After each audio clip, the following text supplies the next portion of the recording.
Hey guys, and welcome to round 6 of the Brazilian Amateur Championship. We have a total score of 3.5 out of 5.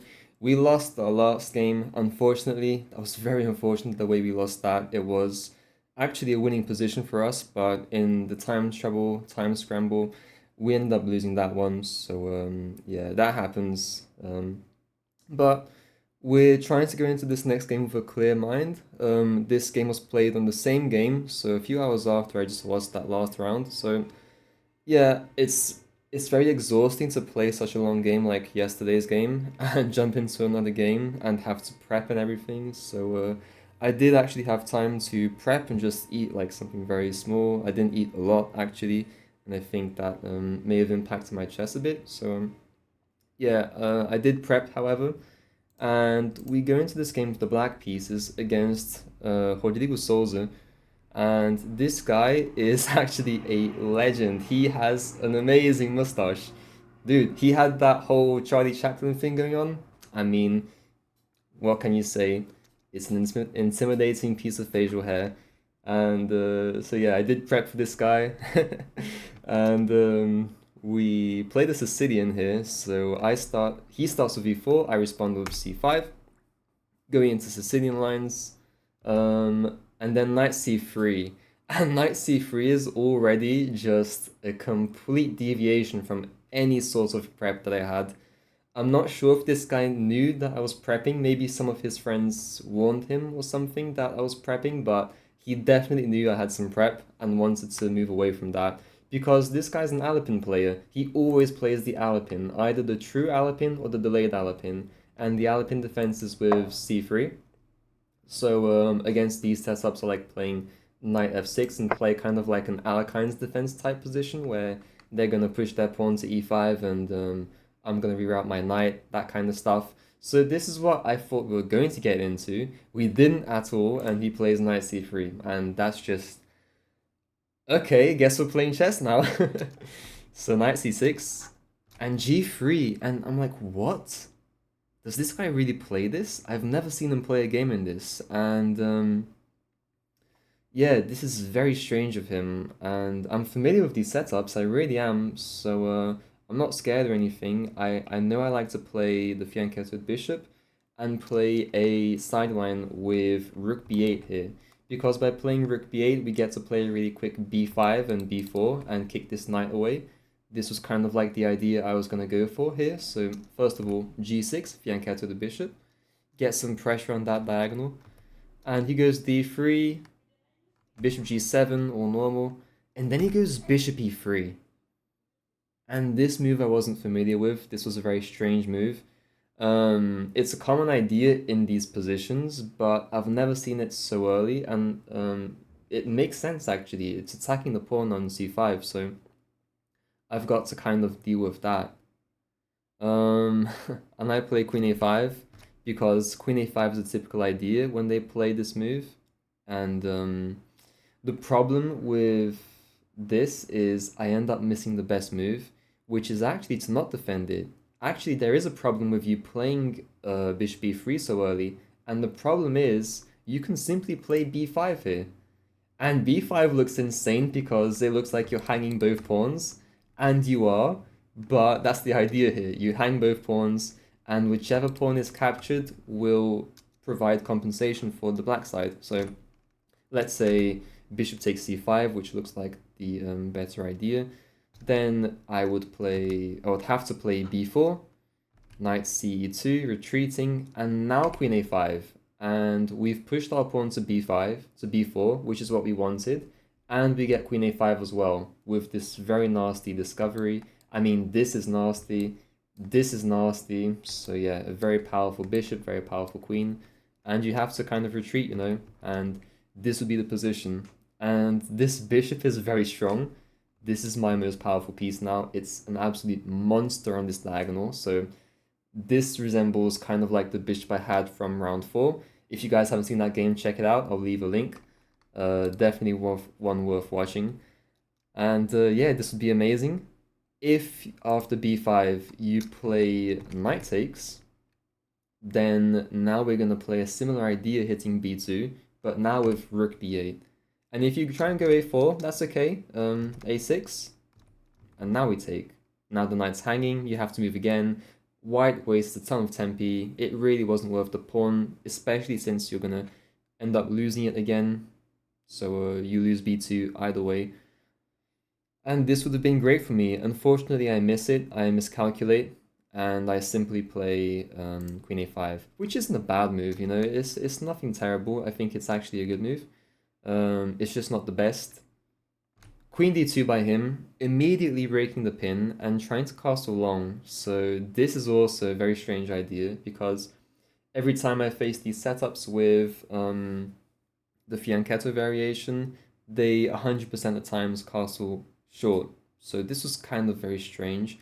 I'm not sure if this was part of his prep and I was falling into something and he had prepared this and it was incredibly good or something, but I was like, okay, let's just play very natural normal chess and that will probably be sufficiently good. So knight f6 by me, just developing. I really want a castle and I really want to get my ideas going, like rook b8, b5, b4. And the reason I want to get this going is because he's declared already, he wants the castle long. And it just helps me out a ton that his king's going to be right in front of my pawns. So I love that. My attack is already begun. So love this for me. And then he plays bishop h6. I have no clue what this is. I have never seen these sorts of ideas before. I mean, of course I know this idea where you align these two pieces and trade off the bishops, but really? In this position? And I was like, I can't really avoid it, so maybe this is some of his prep. And I was quite scared actually at this point. I was like, oh no, every single round I've prepped against my opponents and now they're prepping against me. And I was like, this is karma, you know? It's karma for prepping every single round, and now they're doing it to you. How do you feel? Taste of your own medicine, you know? So, yeah, this was scary, but then I kind of cooled down for a second. I gather myself and I start calculating, and funny enough, the more I calculate, the more this looks good for me. The more it kind of looks like it's actually helping me in a sense, because generally you don't want to take on h6 and allow the queen to get into h6, because if the queen is on this square, there may be some ideas like knight jumping in and a quick checkmate. But first of all, I'm not castled, so this would not be a checkmate threat since my king's not on g8. Second of all, you have some serious problems to address. Like, for example, bishop takes, which is why I play in the game, queen takes, and now knight d4. And I'm threatening a fork immediately, so how do you deal with that? Besides going back with your queen, it's not really clear. Rook c1 doesn't look good. Long castle definitely doesn't look good. I think I just have a very simple knight g4 in that case. And if you try and do some silly stuff like, let's say, queen here, this immediately loses because now just rook g8, you have to move the queen back and you get forked. So this would be a win. And I play bishop takes h6, he takes, and I go knight d4 as planned, and he goes queen d2. So now I'm feeling very happy with the position. Now I feel like something has definitely gone right here for me. So I'm very happy with this, the way it turned out. I think I dealt really well with this kind of prep he made. And then I played d6, bishop g2 fianchettoing, and now e5. And generally in these types of Sicilian positions, you never want to block this this diagonal here for your bishop. But what bishop? I've traded it off, so what bishop would this be blocking in? So this is actually a very good move, and it keeps his bishop at bay, because now he can never push, and this bishop will never have a life, basically. It's just a dead piece. There's nothing for this bishop, so this is kind of what I'm playing against. My whole game plan is revolving around making this bishop of his as bad as possible. And mine, however, is really good. Let's imagine bishop e6. Once he castles along, this is amazing pressure. Really, really good pressure. So this was my idea. He castles. And again, in game 4, I play bishop g4, and that was kind of an imprecision. Um, because f3 in that other game actually helped him, whereas f3 in this case is just downright good for me. So I play it. And I think that's a very hard thing to do in chess, where you make a move and it ends up being a mistake. And then you're faced in a later game with the same option of playing that move, and you kind of have that fear like, oh, last time it was a bad move, it's probably a bad move now. It takes a lot of courage to actually play the move again, and since you calculate it's good. And I did exactly that, so I'm proud of this move. I'm proud I found bishop g4, and now I swing back, and I'm hitting this this a2 pawn. So king b1 by him. You could definitely not allow me to take that by any means. So he defends. King b1 is a good move. And now I just feel like I'm very much in the driver's seat. I'm just attacking, attacking, attacking. So I immediately launch out b5 because all my pieces are supporting it. So this is supported by the knight and the queen. b4 is an immediate threat, and if I get any file of his open, I mean, I don't know how you survive this as white. So b5, I actually missed a response of his, which is very common in a lot of Roxy bind positions, where it's this idea where you play knight d5, and the queen is under attack, so you either have to trade these off or move back. The best move would have been to trade off, to play queen takes. I didn't play this, and I didn't play this because I missed the move. I saw knight takes f6 with check, king e7 hitting the knight check, and I missed I could play bishop takes, and he'd still have to waste the move taking my queen. So then rook takes queen, and I move back. I missed the backward maneuver. In my mind, I was losing a piece, so I thought I couldn't play that, and I just played queen d8, which is an imprecision, and I feel like, damn, my game gets so hard now, so hard now, because he gets a chance to play c3. And if you look at the position, these pawns in the center, what the position holds is a very nice outpost here for this knight. So this knight is perfectly placed. Whereas now my knight has to move back. So this is a good knight, and this isn't a good hold because the pawn defends. So basically, he has a very nice outpost, and my knight doesn't, basically. So I move back, and he plays f4. Really expanding, and I'm not sure when I should castle. I feel like castling is actually very bad this game, and I can't figure it out for the life of me. So I figured the best way to play this is to keep attacking, and I really want to diminish this this c3 pawn, because if I can win this pawn here, then I have knight to d4 again, and this would be very good for me. So I'm trying to play around this. And therefore just has the idea of pushing all the way through and creating a huge attack on my king, which is true for both sides. Both sides have a huge attack. Now he plays knight e2 developing. I castle, which is fine. Rook fd1. So now he's playing some ideas like the kingside attack. He's fully committing to it now. And here I spend a lot of time. I am just eating at my time, and you need to... the real perspective here is that from last round, I lost on time. My time just killed me completely. So I didn't want to get into time trouble, and I was already half an hour down. 30 minutes is insanely bad to be down. So I was like, okay, need to make a move, need to make a move, need to make a move. And through my desperation, I played the wrong move order.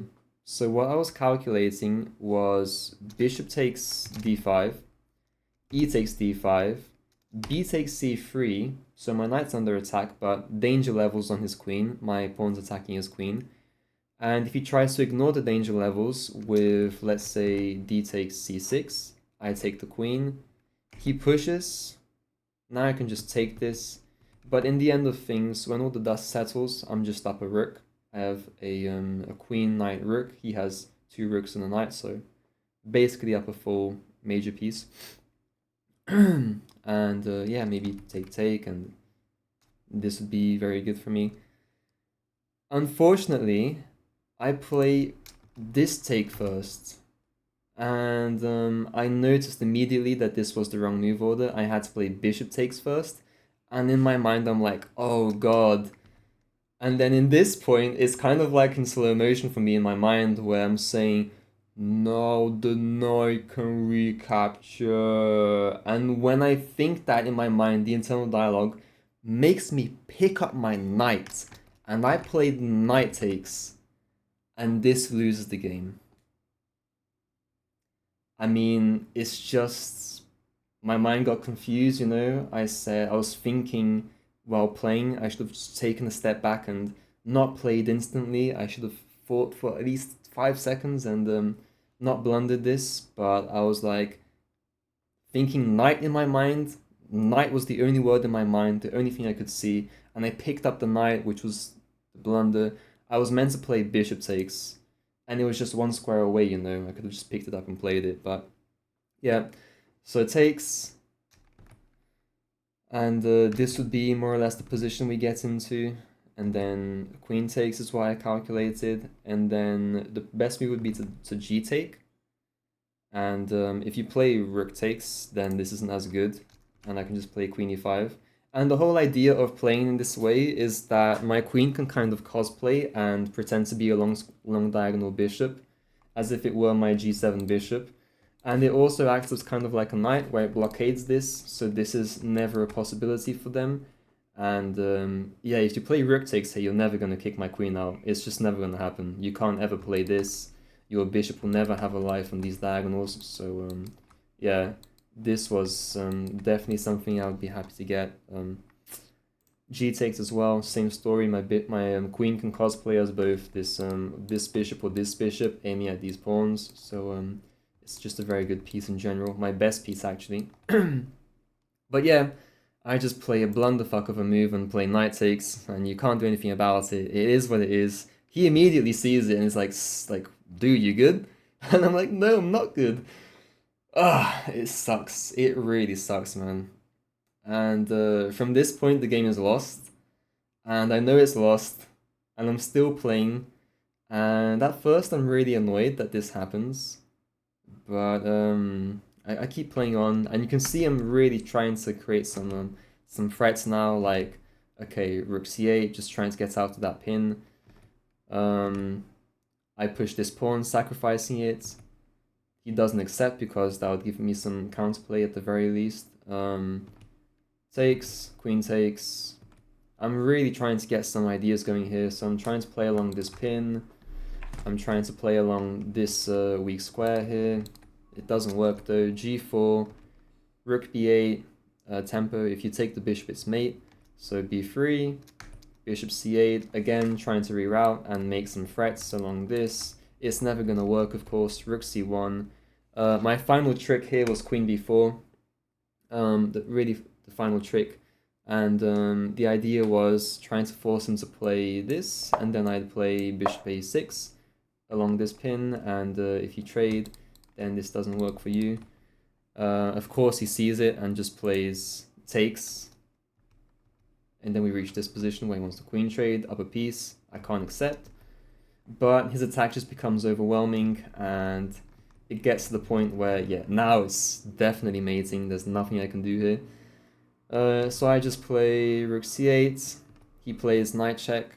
I could try and hold on a bit longer and play king h6, and then g5, king up, this kind of stuff, but it's still mating, so I was just like, you know what, just get it over with.